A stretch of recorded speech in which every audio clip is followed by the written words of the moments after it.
اگر لکھ دیا ہے تو اس کے اوپر عمل کروائیں، کوئی اچھی حکومت آ جائے جس میں کوئی ایک دوسرے کی سیاستدان لیگ پولنگ نہ کریں، ان کی حکومتوں کو ختم کرنے کی کوشش نہ کریں، اس پورے نظام کو بدلنے کی ضرورت ہے۔ لیکن عمران خان نے بدلنا چاہا تھا، آج جیل میں ہیں، اور جیل کے حوالے سے کیا ہے آج کے تیسرے ایپیسوڈ میں آپ کو چیزیں بتاؤں گا کہ ایک جج نے جب جیل کا دورہ کیا تو اس کی آنکھوں نے کیا دیکھا، اس کی آنکھوں دیکھا حال آپ کو بتائیں گے۔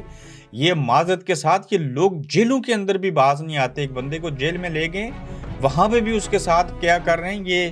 آپ سنیں گے تو آپ حیران ہوں گے کہ ہم کس ملک میں رہتے ہیں، کیسا دیش ہے ہمارا، اس دیش کے کیا حالات ہیں، یہاں کا کیسا قانون ہے۔ آپ لوگوں کو خیر سمجھ ہے، ہم روزانہ یہ بات بار بار دہراتے ہیں، لیکن یہ ایک بہت بڑا نقطہ ہے کہ ملٹری سیکرٹری جو ہیں وہ صدر اور وزیر اعظم کے ساتھ صرف پاکستان کے اندر ہی کیوں ہوتے ہیں۔ آپ چین دیکھ لیجئے، رشیا دیکھ لیجئے، آپ امریکہ کی بات کر لیجئے، برطانیہ جیسے ملک کے اندر سیلاب آ جائے، اللہ نہ کرے کوئی زلزلہ آ جائے، سیلاب تو آتا رہا، یہ فوجی جب وردی پہن کے یہاں سڑکوں پہ آئے تھے تو اپوزیشن لیڈر جیمی کوربن نے اس وقت یہ کہا تھا کہ واپس جاؤ، آپ کی کوئی مدد نہیں چاہیے، اور خبردار جو وردی پہن کے آرمی والے جو ہیں، برٹش آرمی والے سڑکوں پہ آئے، یہ جمہوری روایات کے خلاف ہے۔ ہاں اگر مدد کرنی ہے تو وردی اتار کے آؤ اور کوئی اور کپڑے پہن کے آؤ۔ اس حد تک ہمارے ہاں تو جناب آرمی چیف جو ہوتا ہے وہ وزیر اعظم کو ڈکٹیٹ کر رہا ہوتا ہے، ملٹری سیکرٹری 24/7 صدر وزیر اعظم کے ساتھ ہوتا ہے۔ کوئی وزیر اعظم نے اور صدر نے جیب میں کوئی ایٹمی بم رکھے ہوئے ہیں جو کوئی چوری کر کے لے جائے گا اور کیا چیزیں ہیں۔ تو یہ جو جمہوری ملک ہوتے ہیں جن کے اندر انصاف ہوتا ہے، چیزیں ہوتی ہیں، وہاں پہ ہر ادارے کو ان کی اوقات میں اور ان کی حیثیت میں رکھا جاتا ہے۔ وہ جنگیں لڑتے ہیں، 5G کے اوپر، 7G کے اوپر کام کرتے ہیں، ٹیکنالوجی بناتے ہیں، اسلحہ بناتے ہیں اور چیزیں کرتے ہیں۔ یہاں کا آرمی چیف کسی پارٹی میں ہو، اس کے ساتھ آپ جب چاہیں ملیں۔ ہمارے آرمی چیف تو ایک بار برطانیہ میں آئے، میں کرتا ہوں کسی دن یہ ایپیسوڈ، جنرل باجوہ نے صحافیوں کو کہا اگر آپ ہمارے ساتھ فوٹو بنوا رہے ہو، اگر یہ فوٹو لگایا تو مار دیں گے، ہمیں پتہ ہے آپ کی فیملیز کہاں ہوتی ہیں۔ یہ 5 صحافیوں کو انہوں نے بطور آرمی چیف برطانیہ کے دورے کے دوران دھمکی دی ایک ہوٹل کے بعد جب انہوں نے فوٹو بنوایا تو یہ حالت ہے۔ تو بہرحال دیکھتے ہیں کیا ہوتا ہے، لیکن اگر ٹویٹر نہ ہوتا، یہ سوشل میڈیا نہ ہوتا تو آپ امیجن کریں صدر پاکستان، صدر مملکت عارف علوی کیا کرتے۔ جب کوئی بس نہ چل سکا، سائن کروا لیے گئے، ان کو مناتے رہے، جب نہ مانے، خبریں جھوٹی چلا دی میڈیا کے اوپر، تو صرف یہ ٹویٹر ہی جو تھا جس کے اوپر،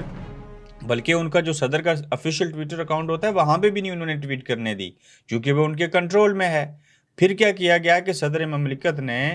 اپنے افیشل ٹویٹر اکاؤنٹ سے اللہ سے معافی مانگی، اللہ کو گواہ بنایا اور بتایا کہ میں نے سائن نہیں کیے۔ پوری دنیا کا میڈیا اس کو چلا رہا ہے، مذاق چیزیں بن کے رہ گئی ہیں، صدر کی حیثیت کوئی نہیں چھوڑی۔ تو ایک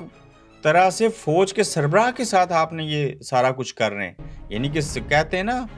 سپریم کمانڈر ہوتا ہے یا سپریم کمانڈ ہوتا ہے، کوئی اس طرح کا لفظ استعمال کیا جاتا ہے۔ تو شکر کریں ٹویٹر تھا، فیس بک ہے، یوٹیوب ہے، ٹک ٹاک ہے، تو یہ چیزیں نہ ہوتی تو صدر صاحب تو کہیں کچھ بھی کہتے رہتے، عام پبلک کو کیسے پتہ چلنا تھا۔ تو ثابت کیا ہوا کہ ماضی کے اندر بنگلہ دیش کا بننا ہو، بھٹو صاحب کو مارنا ہو، ضیاء الحق صاحب دنیا سے چلے جائیں، تو یہ ساری حرکتیں جب اس دور میں ہوتی تھی جب ایک PTV بھی نہیں ہوتا تھا، تو تب کیا حالت کرتے ہوئے ہوں گے یہ لوگ۔ تو یہ ٹویٹر کا شکریہ ادا کریں، اس گورے کا، اس غیر مسلم کا شکریہ ادا کریں جس نے آپ کو یہ پلیٹ فارم بنا کے دیے ہیں۔ اگر یہ نہ ہوتے تو آپ کے صدر صاحب آج سچ نہ بیان کر سکتے، تو یہ ٹویٹر نہ ہوتا تو سچ کبھی سامنے نہ آتا۔